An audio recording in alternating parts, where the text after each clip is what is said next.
Pues vamos a empezar con la siguiente mesa y vamos a hablar de un tema, yo creo, apasionante, que es el de la regulación, porque en el fondo estaba sobrevolando en todas las mesas anteriores cómo tenemos la regulación y hacia dónde va y cuán difícil es.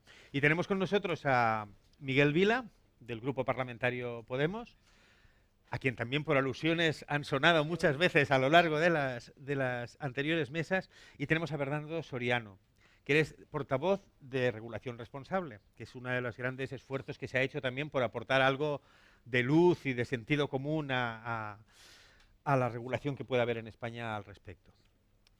Tengo un montón de preguntas para vosotros, pero os voy a dejar os voy a empezar a los dos con la misma. Yo siempre repito lo mismo. En 20 años han habido unos grandes cambios en España por lo que hace al cannabis, pero no ha habido un cambio legal que haya ido paralelo a esa evolución social del cannabis. ¿Cómo va a seguir esto? ¿Tendremos regulación? ¿No la tendremos? ¿Cuál es vuestra visión al respecto? Bueno, hola, buenas tardes a todos y a todas. En primer lugar, agradecer a los organizadores la invitación. Es un placer estar aquí con vosotros y con vosotras hablando de la legalización del cannabis.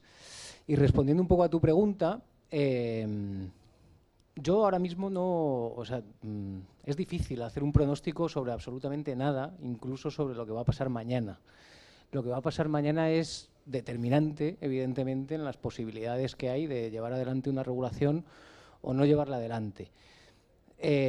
A mi juicio, y yo esto no lo hago por proselitismo político, yo he sido diputado de Unidos Podemos en estas dos últimas legislaturas, no soy candidato, o sea que no lo voy a ser, quiero decir que no estoy haciendo proselitismo político, pero sí que digo que la máxima garantía de que vaya a haber una regulación del cannabis en la próxima legislatura es que Podemos, Unidas Podemos en este caso, esté en un gobierno. ¿Por qué digo esto? Esté en el próximo gobierno.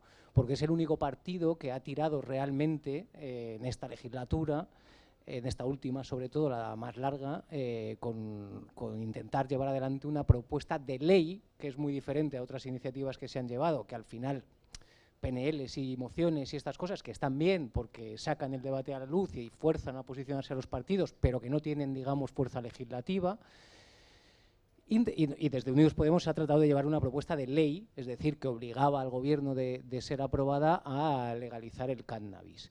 Y viendo las posiciones del resto de partidos, especialmente la del PSOE, que es la más dramática desde mi punto de vista y la más incomprensible, porque es una posición prohibicionista que además no atiende ni a evidencia científica, ni a realidad social, ni a argumentos de ningún tipo, ni siquiera es capaz de asumir como un fracaso la política prohibicionista del último siglo, y esto es un problema serio porque son claves a la hora de sacar una regulación. Voy a decir una cosa en concreto de Ciudadanos, que es el partido que en esta legislatura más ha acompañado un poco a Unidos Podemos en cuanto a la regulación. Es verdad que haciendo siempre hincapié, y esto es verdad, lo han dicho siempre, ¿no?, que hacen hincapié en el medicinal, es su posición, pero bueno, han ido acompañando por lo menos el debate, no han intentado ocultarlo, como han hecho Partido Socialista y Partido Popular. Ahora bien, en estas elecciones el escenario es muy diferente, porque votar Ciudadanos es votar un gobierno con Vox y con el Partido Popular. Por tanto, si hay ese gobierno, porque es que aquí ya no hablamos de un partido, hablamos de un gobierno de coalición y hay que tenerlo en cuenta, no va a haber regulación. Esto es obvio, ¿no?, desde mi punto de vista.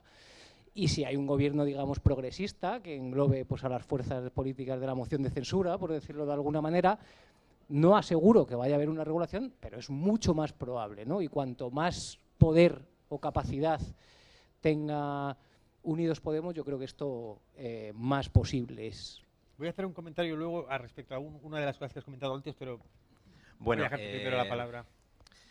yo coincido en casi todo lo que ha dicho Miguel. Tenemos que, como bien tú decías, analizar qué ha pasado en estos últimos 20 años y cómo, sin lugar a dudas, la presencia del cannabis en el debate político ha sido completamente exponencial. De hecho, en los últimos 4 o 5 años se han planteado iniciativas de mayor o menor calado en 14 comunidades autónomas de las 17 de todo el Estado, incluido 2 leyes en Cataluña, en Navarra, y proposiciones no de ley en 11 y 2 ponencias parlamentarias en Euskadi, la primera de todas en 2014 y en Baleares el año pasado, ¿no? Aparte, se han planteado en la pasada legislatura 4 iniciativas en las Cortes al respecto del cannabis, de plantear un debate en el seno de la Comisión Mixta o en la Comisión de Sanidad. Incluso el Gobierno navarro, tras tumbarle la ley el Constitucional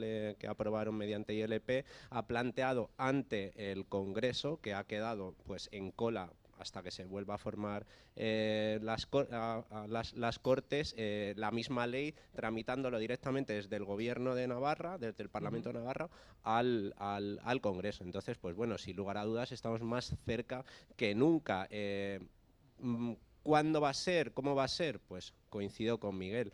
El Partido Socialista no va a hacer nada. Al Partido Socialista hay que empujarle. Y solo le podemos empujar en la medida que Unidas Podemos tenga la posición, la posibilidad de ser determinante en esa formación del gobierno, porque al final todo el resto de partidos un poco de ámbito autonómico ya están, ¿no? RC, PDeCAT, PNV, H. Bildu, Compromís se apoyan la regulación y así lo han manifestado con el apoyo de las distintas iniciativas, sobre todo en el País Vasco y en Cataluña, con la ponencia y la ley. Entonces, bueno, tenemos que tener un gobierno progresista. Yo quería hacer una reflexión, porque en Estados Unidos, que es donde ya se han dado pasos de gigante respecto a la regulación, se empezó a dar ya hace muchos años un fenómeno muy curioso, que es que el posicionamiento prohibicionista o antiprohibicionista empezaba a depender más de la edad del público, o sea, de la edad de los ciudadanos que opinaban, que de su posicionamiento político. Y tanto el antiprohibicionismo como el prohibicionismo empezaban a ser movimientos muy transversales ideológicamente. Y por decirlo así,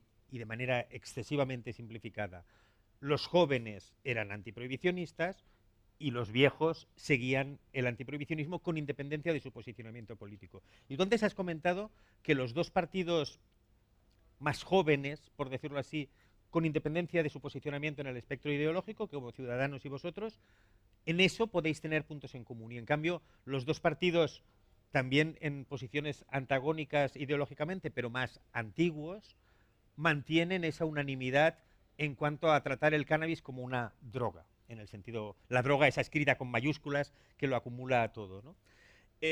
Ese cambio es un cambio generacional, entiendo, más que de planteamiento político. Quiero decir, aquí las derechas y las izquierdas han sido muy puritanas tradicionalmente en el tratamiento de las drogas. Y en cambio parece que los partidos nuevos, también con independencia de si se posicionan más hacia el liberalismo o hacia posiciones más socialistas, ven estas posiciones de otra manera. ¿Cómo se rompe esto? Porque aquí tenemos entonces un eje ideológico y un eje generacional que no siempre coinciden en el resto de casos. ¿Cómo es posible conseguir sinergias con Ciudadanos donde no os entenderéis con otras cosas, pero para hacer cuña en este sentido, por ejemplo? Sí, o sea, de hecho es significativo, ¿no?, que fuéramos Claro. Ciudadanos y Podemos, porque no nos entendemos en nada, Pero excepto en el tema del cannabis, ¿no? Seguramente, esto también hay que decirlo, seguramente a la hora de ponernos a debatir un modelo, tendríamos Seguro. muchas diferencias, Claro. Tendríamos las mismas diferencias que tenemos en la política económica con Ciudadanos, ¿no? Lógico. Y con el PP y en gran medida con el Partido Socialista. No obstante, lo que sí que parece que tienen claro en Ciudadanos al menos es que el debate se tiene que dar. Claro. El debate público se tiene que dar. Es que el Partido Socialista y el Partido Popular lo que han hecho en estos últimos años, en general en toda la trayectoria de la democracia española, pero en estos últimos años que yo he estado más ahí, han sido tratar de ocultar el debate. Claro. Ni siquiera posicionarse, sino ocultar el debate, que no se diera, ¿no? Desde mi punto de vista, el PSOE por un motivo, que es el miedo y la inseguridad, porque ha llegado al gobierno a través de una moción de censura, con un gobierno muy débil sostenido por 84 diputados. Entiendo que sus cálculos pues no les salía renta. Pero cuando Zapatero tenía mayorías y habiendo estado en la oposición y habiendo prometido cosas que luego se les olvidaron. O sea, yo en esta legislatura claro, creo que era prácticamente medio. El PP es hipocresía desde mi punto de vista, porque a la vez que te está sosteniendo el discurso prohibicionista, incluso para el cannabis medicinal, pues está concediendo licencias al Caliber, ¿no?, para que produzca y exporte marihuana medicinal. que lo único que está haciendo con eso es posicionar a una empresa de un amigo suyo en un mercado incipiente y lucrativo internacional. Es lo único que está haciendo. Una vez estén posicionados sus colegas, pues entonces ya abrirá la mano y empezará con el medicinal. Ya hay alguna declaración que va en ese sentido, incluso más abierta que el Partido Socialista. Antes de venir aquí, ayer hacía un repaso de los programas electorales y, bueno, el del PP no aparece, pero es que en el del PSOE es alucinante, porque aparece, pero aparece.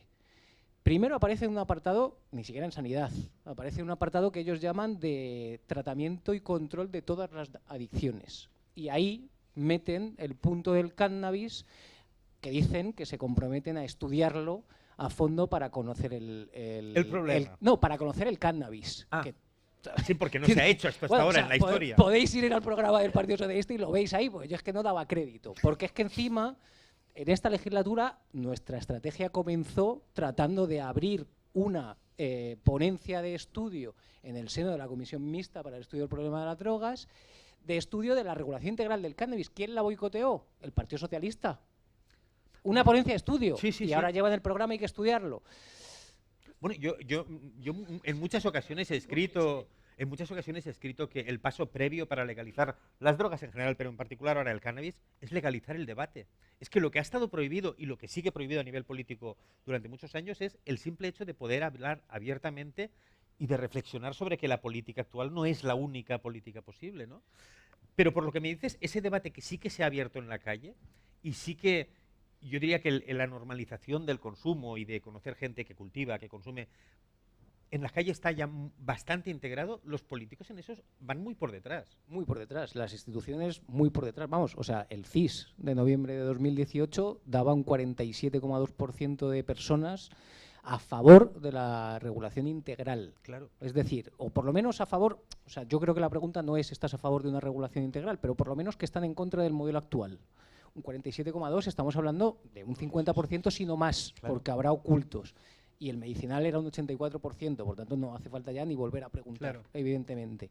No obstante, no quieren que se dé el debate, pues eso, yo creo que por hipocresía en unos casos y por miedo en otros. Y realmente quien sostiene una posición prohibicionista tiene muchas dificultades en un debate serio de sostener argumentos tales como que la guerra contra las drogas ha sido un éxito, por ejemplo, ¿no? Es que ya no hay, o sea, esa es otra cosa que me sorprende.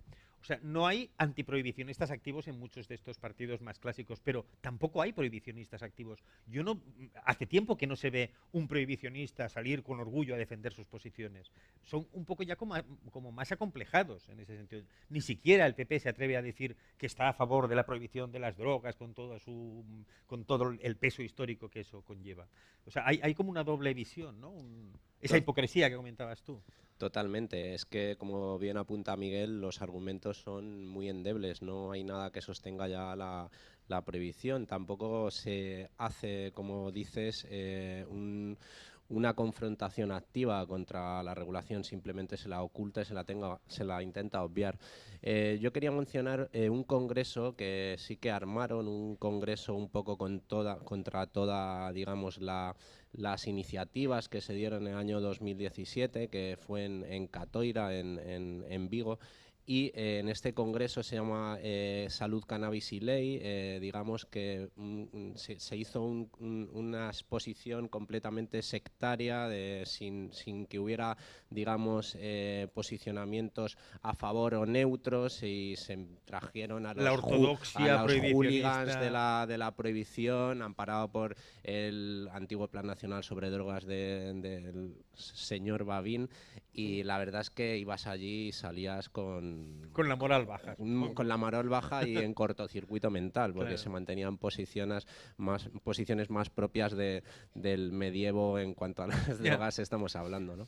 Una cosa, en esa línea que decíamos antes del cambio social tan grande que ha habido en España y no acompañado de ese cambio legal, pero yo antes, hace muchos años, ibas a Ámsterdam y lo veías como un faro de libertad, con sus coffee shops, etcétera.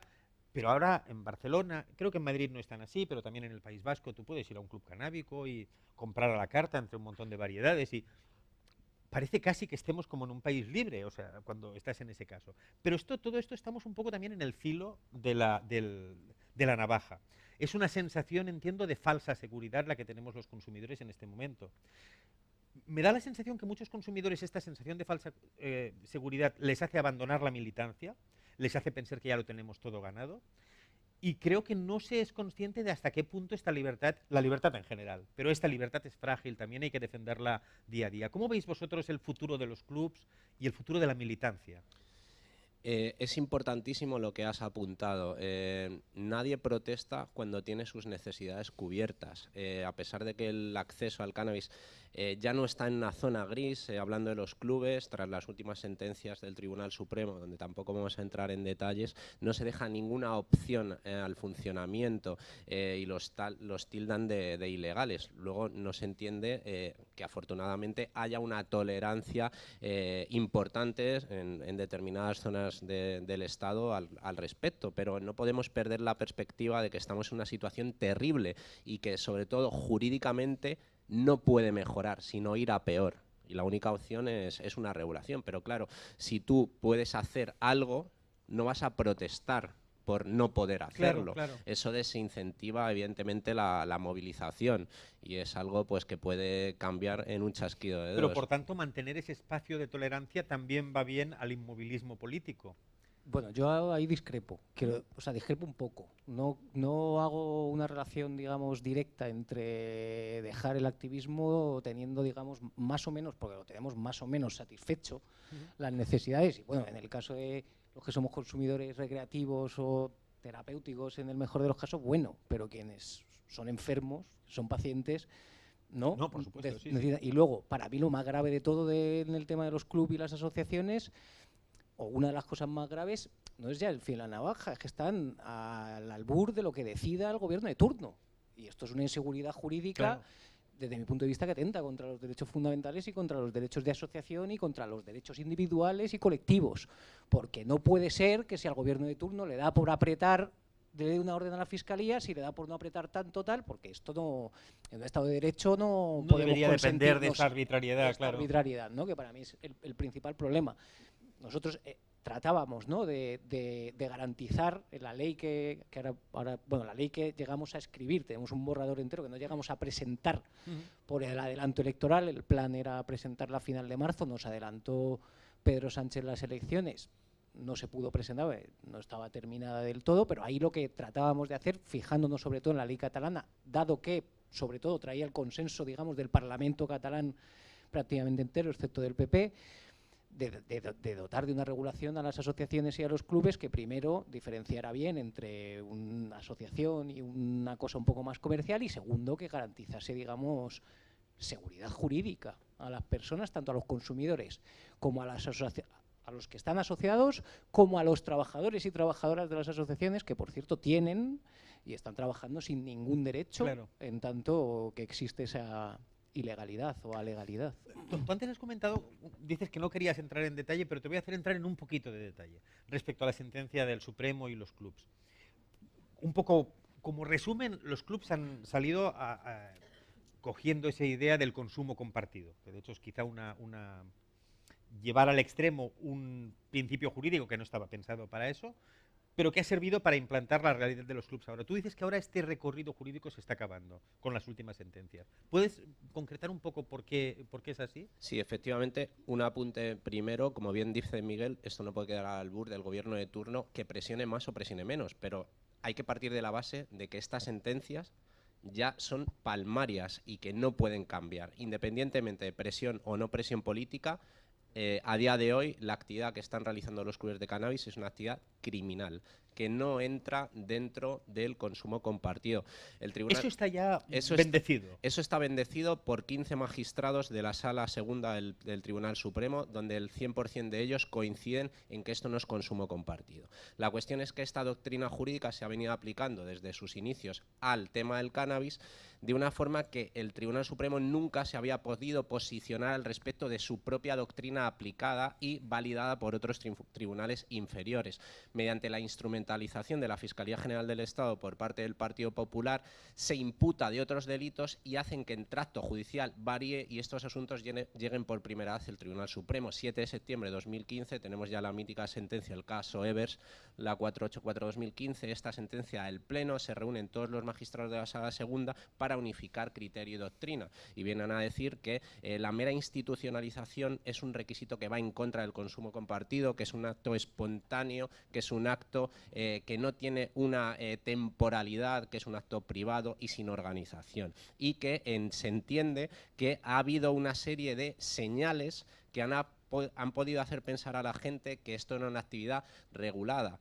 O sea, una actividad lícita, pero realmente no lo era. Te aprobaban unos estatutos, te daban una licencia de actividades, tenías conocimiento de sentencias absolutorias y otras cuestiones. Había señales de 150 en la carretera. No es que desconocieras que no se podía ir a 120, sino que había señales de 150. Entonces, esta sentencia lo que hace es decir, no te vamos a condenar, pero esto es ilegal y esto al final acaba y peor en que ahora, porque entiendo que lo que dice la sentencia es y a partir de ahora estamos retirando explícitamente estas señales que os podían prestar a confusión. Efectivamente, ahora todo el mundo ha quedado meridianamente enterado porque ya hay 9 sentencias del Tribunal Supremo que van en el mismo sentido de que dicen que la actividad que desarrollaban estos clubes en cuestión, pero que son muy parecidos a la actividad que realizan los más de 1.500 clubes en España, es una actividad completamente ilegal y fuera del ordenamiento jurídico. Desde aquí me salen varias preguntas. Una es, si es una actividad criminal, ¿por qué nos está persiguiendo?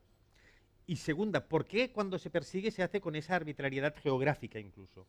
Es decir, ¿qué está haciendo que una regulación que, al menos las sentencias dicen que tiene que ser a nivel estatal, en realidad está teniendo un grado de cumplimiento muy diferente dependiendo de si nos movemos en el País Vasco, en Cataluña o en Madrid o en otras zonas? ¿A qué viene esa diferencia de trato? A lo que decía Miguel antes, al UR del gobierno de turno. Por ejemplo, en Madrid, el gobierno de la Comunidad de Madrid y en concreto la Fiscalía Antidroga de la Comunidad de Madrid está ejerciendo una presión enorme a los clubes que incluso los cierran cautelarmente antes de los juicios. Entonces, en cambio, en Cataluña se tiene una tolerancia mayor, en Euskadi igual, aunque están apretando últimamente. Puede ser también porque haya distintas policías autonómicas que den un poco más de margen y tregua en eso. Bueno, son especulaciones, ¿no? Pero al final lo que está claro es que la base jurídica está ahí. ¿Eso quiere decir que ahora un juez no puede ya absolver a un club que esté siendo juzgado, que esté condenado a raíz de la sentencia del Supremo? Si llega al Tribunal Supremo, está Volverá claro a caer. Que como mínimo aplicarán ese error de previsión invencible que podrá ser absuelto, pero dejando claro que la actividad es delictiva y que no lo pueden realizar.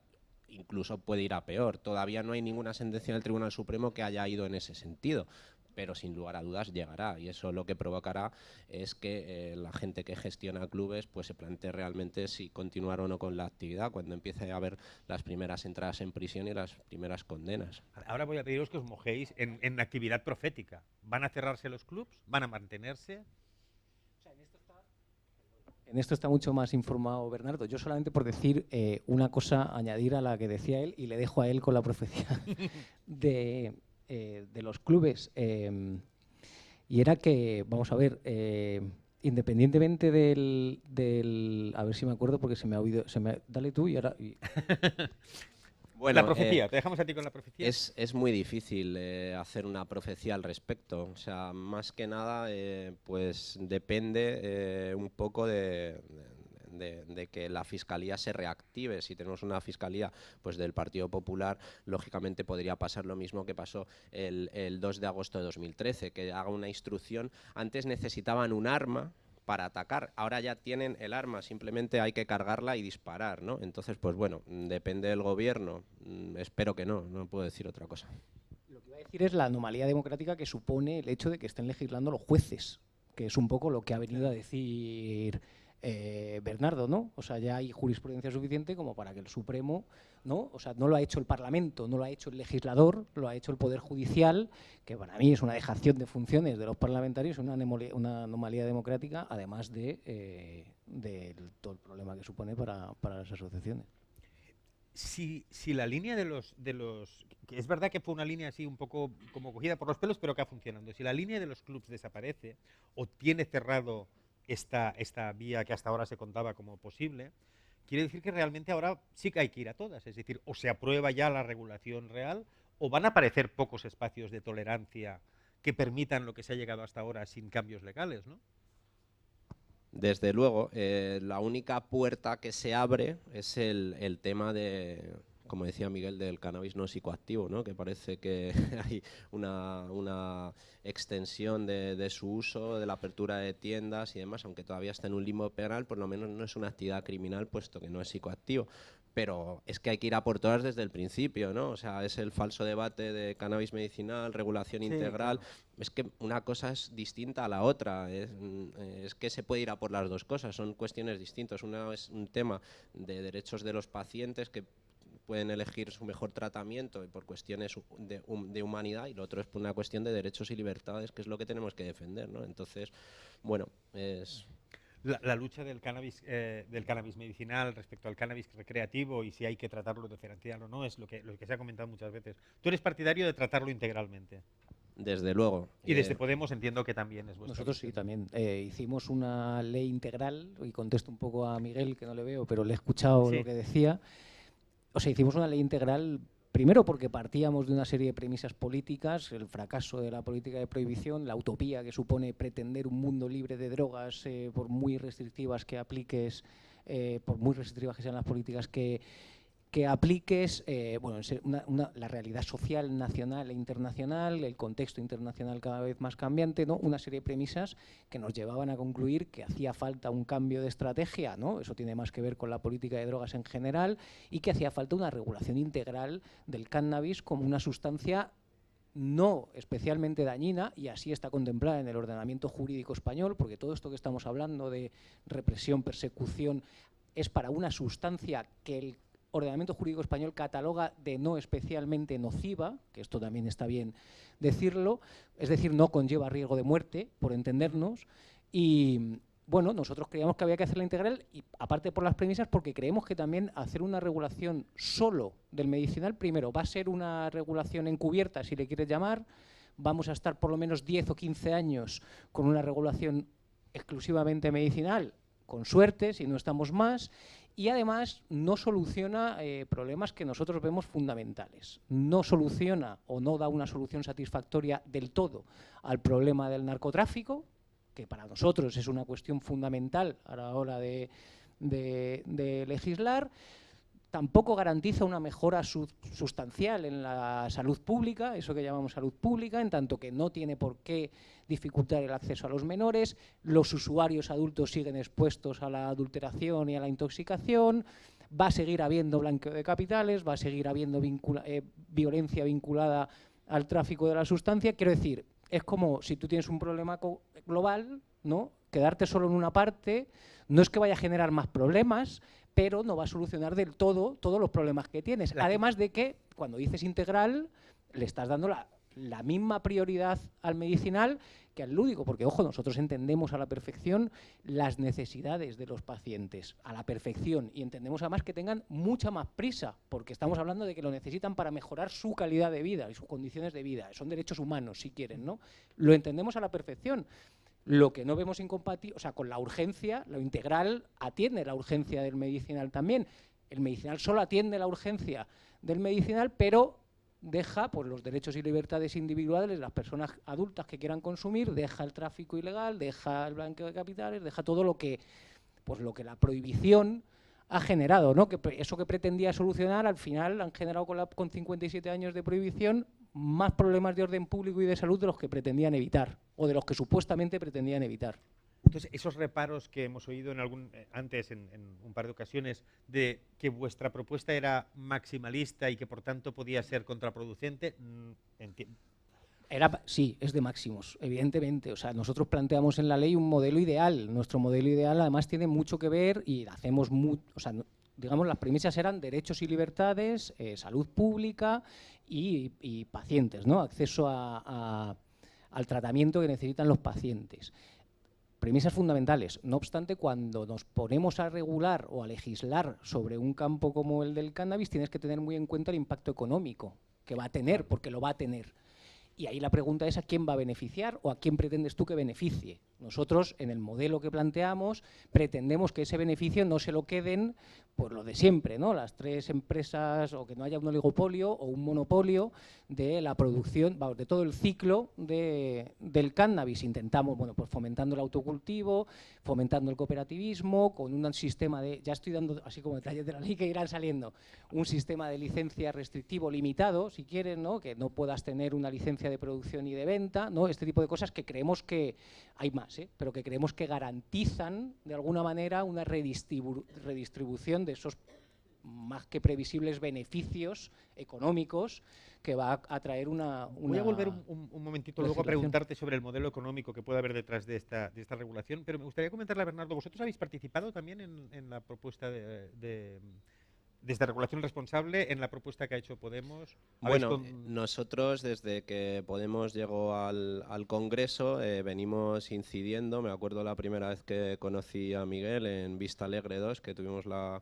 oportunidad de charlar, les estuvimos persiguiendo. En la PNL que presentaron la redactó Regulación Responsable a través de Araceli Manjón. Hemos venido en todas las comunidades autónomas también a nivel de proposiciones no de ley, instando a que esa ponencia que antes comentaba Miguel se desarrollara, y bueno, hemos venido aportando argumentos, todo lo que ha estado en nuestra mano, nuestra propuesta un poco de máximos también, los 5 pilares del cannabis, para que se viera integrada en la ley. Entonces, bueno, hemos intentado colaborar todo lo que hemos podido y ahí seguimos para lo que haga falta. En toda esta historia reciente de la regulación o de la normalización del cannabis ha estado siempre el debate, y se dio al principio cuando empezaron a implantarse los clubs, entre el espíritu, por decirlo así, de colectividad o el espíritu de cooperativa con el espíritu más comercial de grandes empresas, grandes capitales metiéndose aquí.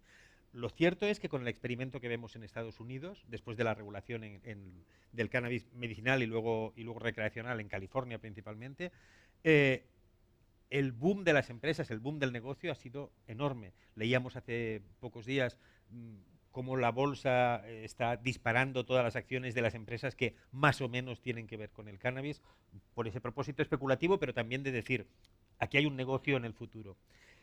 Me da la sensación de que esa introducción del dinero y de los grandes negocios ha fomentado también el lobismo necesario para cambiar las leyes, pero al mismo tiempo veo que vosotros le veis ciertos peligros a esa, que además en vuestro posicionamiento ideológico es razonable que sea así.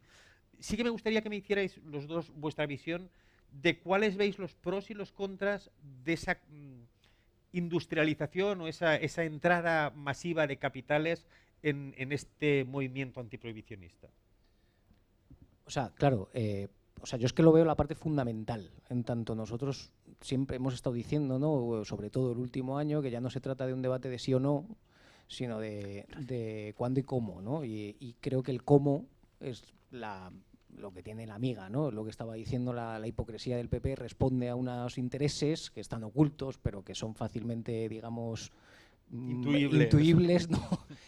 Ciudadanos tiene una lógica económica igual al PP, además que como siga fichando gente que sale del PP, al final se va a transformar en el PP directamente. El PSOE no es muy diferente tampoco a estas cosas, por eso nosotros hacíamos mucho hincapié en el modelo económico. Creo que es lo fundamental. O sea, la legalización integral del cannabis para nosotros tiene potencialidad para fomentar las cooperativas, para luchar contra la despoblación, potencialidad de sostenibilidad, potencialidad de autocultivo. Es decir, que la gente no tenga por qué comprarse una cosa que va a consumir. Si tú, en el modelo, digamos, implementas un modelo oligopolístico, monopolístico de grandes empresas y grandes capitales, pues todas esas posibilidades te las cargas, porque todos los beneficios y se los van a quedar pues los cuatro de siempre. También las cuestiones que tienen que ver con la justicia social, que para nosotros no es menor, ¿no? Todas las personas que en una situación de ilegalidad y sobre todo los eslabones más bajos, digamos, de la cadena de narcotráfico están pagando, además con graves condenas, claro, ¿no? o sanciones económicas, sí, una prohibición que resulta absurda, pues un interés que tenemos nosotros es en cómo integramos a esa gente en un circuito legal, que es uno de los problemas que están teniendo en Estados Unidos, nos cuentan, ¿no? Que también lo hacían con una un rasgo de justicia social, sobre todo con la población latina y afroamericana, muy importante, y están teniendo dificultades de integrar a esa gente en un sistema legal. Claro, para nosotros eso es fundamental. Si es un sistema o un modelo monopolístico, oligopolístico, olvídate de eso, claro. Pero aquí está el miedo también, yo creo, de que el Estado, cuando al final del paso se dé cuenta del inmenso poder recaudatorio que hay detrás de todas las empresas del cannabis y del mucho dinero que pueden sacar de allí. Veía hace poco un documental sobre las colinas de Humboldt en California, donde el cultivo tradicional ilegal de cannabis se había intentado legalizar con las nuevas leyes, y los cultivadores decían, es que si tenemos que empezar a pagar los impuestos que nos piden por esto, por esto, por esto y por esto, es que ya no nos sale a cuenta ni mantenerlo legal. Es decir, al final puede ser que ese exceso recaudatorio, matemos la gallina de los huevos de oro desde el punto de vista del Estado, y que ese cultivador tradicional sea justamente el que pierda y solo puedan beneficiarse estos que llegan con todo el capital y las empresas ya montadas, ¿no? Bueno, tenemos que tener claro que evidentemente una regulación no solo nos va a dejar lo bueno, habrá que colaborar y aportar recursos económicos y estar fiscalizados.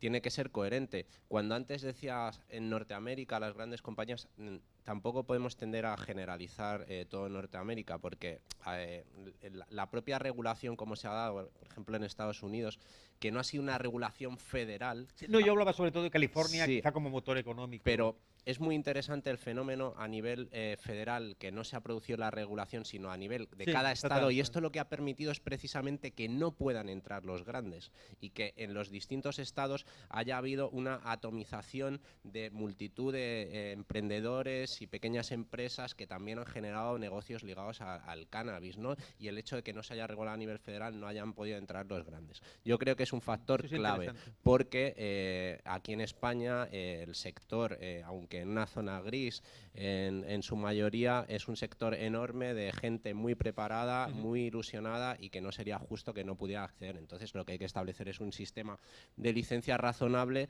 y que tenga unos costes no demasiado elevados para que pues todo el mundo que quiera pueda entrar, ¿no? Vamos a dejar participar. Lo último, con la cuestión recaudatoria, que no es menor. Primero, o sea, eso, una de las dificultades más grandes que tuvimos es qué política fiscal aplicas a una legislación, digamos, de un nuevo sector, ¿no? No es fácil. Claro. Y encima en España los impuestos, digamos que no puedes hacer impuestos finalistas, por decirlo de alguna manera, porque para nosotros era clave que el dinero recaudado de los impuestos, digamos, de todo el proceso de legalización de la marihuana, de producción de la marihuana y el hachís y tal, tuviera revirtiera en mejoras del estado de bienestar, en sanidad, en educación, en dependencia, en programas incluso de prevención o de información de consumo y de otras drogas, de desintoxicación, ¿no? O sea, para nosotros eso es fundamental. A la vez que quieres competir con el mercado negro, porque la única manera de acabar con el mercado negro es competir. Por tanto, no puedes hacer una política impositiva de unos impuestos muy altos, por lo menos al principio, pero sí que tienes que tener en cuenta que la capacidad recaudatoria del Estado va a aumentar mucho, cosa que no viene mal si lo destina bien, evidentemente, ¿no? Entonces, bueno, ahí ha habido... Eso es interesante desde mi punto de vista. Preguntas, participaciones, alguien que quiera hacer alguna anotación. Sí, por favor. Yo, más que nada para puntualizar una cosa que ha dicho Bernardo, tan pesimista, ¿no? Yo soy un poco más optimista con respecto a la sentencia del Supremo, ¿no? El Supremo dice en su portada de que existe un cultivo compartido que no tiene relevancia penal, ¿correcto? Hay una forma de actuar. Uno de los ponentes, el conde Pumpido, me parece que era, ¿no? Decía que eran 30 personas las posibles integrantes de un grupo de estos en que tuviesen relevancia penal. Por otra parte, el Supremo habla de que si son pocos conocidos y su acceso al club es de una forma pausada, al cabo del tiempo, etcétera, etcétera, un club de 200 personas que lleva 10 años sería totalmente legal si no hay alteridad, entre otras cosas, por decirlo de manera. Es decir, que existe una forma de actuar que para el Supremo no tendría relevancia penal. Me alegra mucho una participación optimista. Ahora, a ver si nos das el contrapunto. Completamente de acuerdo, Jaime. Y de hecho, yo, como ese funcionamiento, conozco muy pocos clubes. creo que no representan ni el 0,3% del total. Estamos hablando de la realidad. Evidentemente hay puertas abiertas y hablar de un magistrado respecto de 15 supone un 5% del total del posicionamiento. Y el resto de sus compañeros, los 14 de los 15, dicen que ellos no son legisladores y que no pueden establecer unos requisitos ni unas normas. Evidentemente es el criterio más progresista, pero no tiene ningún peso ni ninguna relevancia en la resolución final, bajo mi humilde punto de vista. En la portada de la sentencia ponía esto del cultivo sin relevancia penal, en la portada. ¿Alguien más? Yo quería preguntar, en frente de la regulación y cómo han explicado que, por ejemplo, hay siempre asuntos con los políticos, por ejemplo, que son prohibistas, o como por ejemplo que está prohibista y dan licencias para grandes empresas, sobre todo extranjeras. Y como he preguntado aquí, o en Francia, muchas preguntas para entender este caso, y muchos me han dicho que es un problema de corrupción, finalmente, y que para mañana que van a decir algo para la regulación, finalmente qué hace falta para que evolúe la cosa, porque sé que hace desde mucho tiempo que está así, que hace falta finalmente para cambiar O sea, para mí lo que hace falta es una regulación clara y pública, evidentemente aprobada por el Parlamento, que la ciudadanía tenga acceso al debate y al resultado de ese debate en forma de ley, que todo el mundo pueda saber a qué se tiene que atener para pedir una licencia.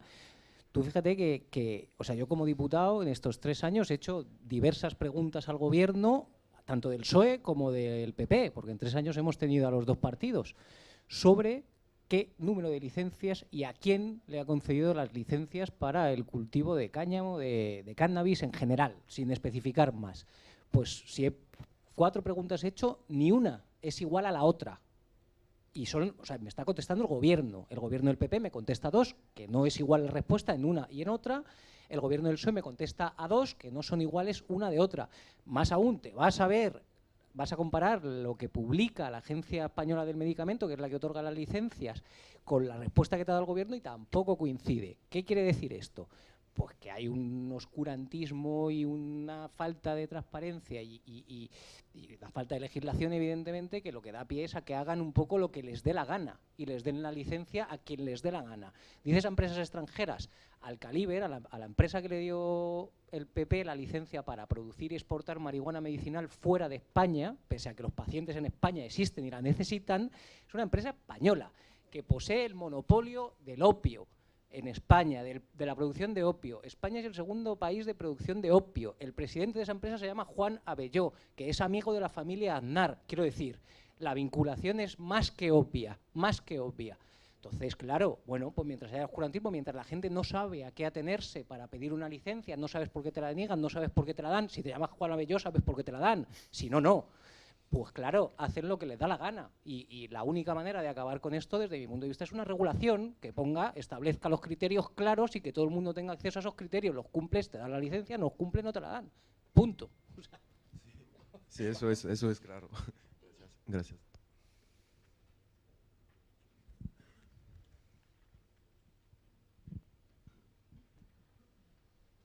Hola, buenas tardes. Tengo una pregunta para Berna y una apreciación para Miguel. La pregunta con Berna, que era escuchándote el tema de los clubs y la situación jurídica, y hablábamos antes con Lourdes de los 3 millones, el 7%. Yo observo que el movimiento de los clubs no ha desaparecido independientemente de cómo está el escenario jurídico. Y yo interpreto que eso también es porque es imposible detener la autoorganización del consumo colectivo, y eso va a suceder de una manera o de otra, y los clubs no representan ni un 10% de esos 3 millones que seguramente consumen. Por lo tanto, yo veo eso como, os diría, como el segundo ejercicio de desobediencia civil más potente después de probablemente el referéndum de Cataluña, pero lo que está sucediendo con los clubs, perdón por la broma, Pero lo de los clubs, creo que ahí está habiendo un ejercicio súper potente de desobediencia civil. Y mi pregunta para Berna era realmente si no crees, porque yo sí creo y confío y trabajo en ello, porque se pueda defender los clubs un error invencible sobre el error invencible. Y esa era mi pregunta para eso. La apreciación con Vila era respecto a la guerra contra las drogas, según desde donde se mire, se ha tenido éxito. Y es verdad que para nosotros no, pero para un escenario global y para las políticas y cómo está toda esta ola reaccionaria a nivel global, las políticas de drogas siguen funcionando para ellos y es una medida de control social, ¿no? Sin parangón, ¿no? Y la realidad es que esa afecta en cuestiones, porque hablamos antes, ¿no?, de lo de en el 61, cuando los de la Convención Internacional, uno de los criterios del embajador de Estados Unidos que estaban ahí es, en inglés, have fun, schedule one. Es decir, todo lo que divierta y dé placer, prohibámoslo, ¿no?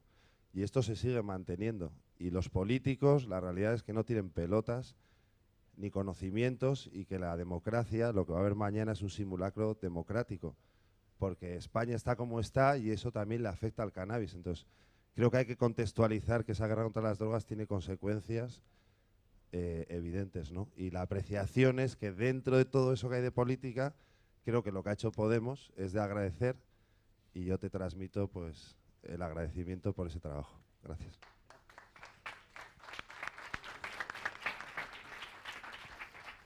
Os pido respuesta breve. Sí, para no... error invencible sobre error invencible. Bueno, yo creo que aquí lo que se trata es también de concretar el que el Tribunal Supremo, cuando emite estas 9 resoluciones sobre error invencible, habla de los casos concretos, no generaliza de todo el funcionamiento de los clubes.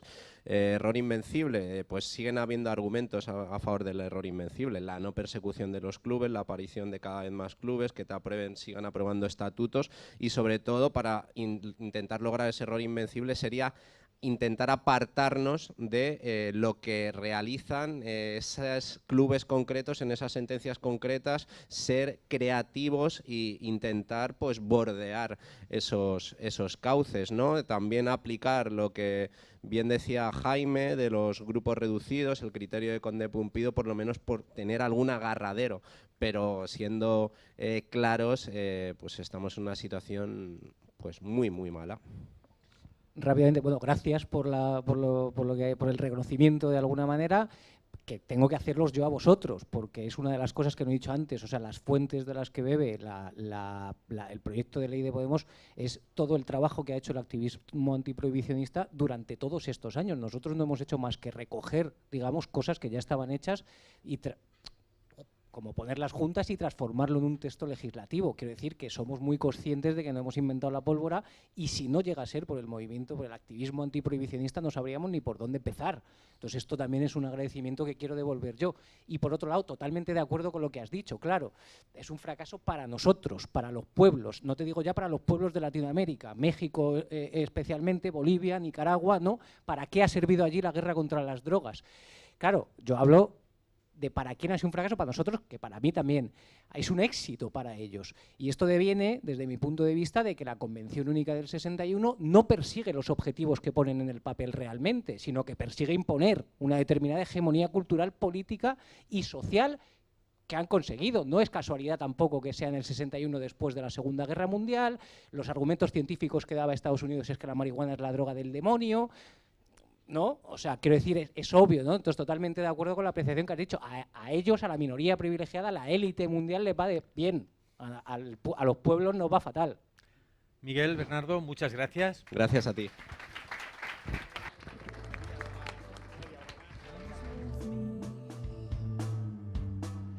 Two tabs on you.